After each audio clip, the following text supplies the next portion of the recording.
সুন্দরবন ইলিশ উৎসবের দ্বিতীয় দিনের পর্বে আপনাদের স্বাগত। আর এই পর্বেই থাকছে সুন্দরবনের মেন অ্যাডভেঞ্চার। রয়েছে বাঘের জঙ্গলে প্রবেশের দৃশ্য, সাথে সুন্দরবনের মধু, রয়েছে 3 বেলা জমিয়ে খাওয়া দাওয়া।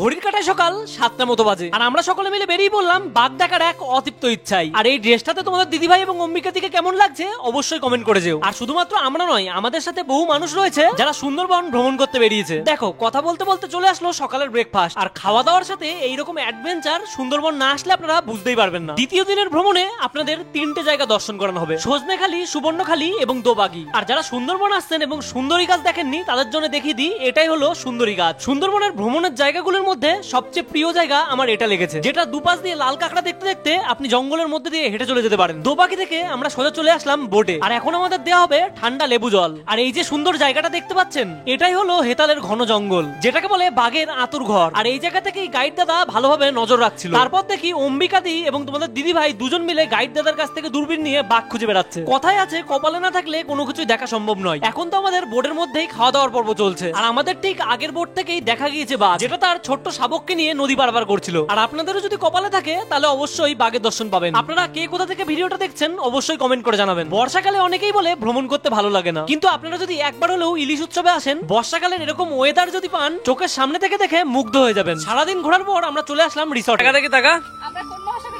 আমরা প্রশান্ত মহাসাগরে।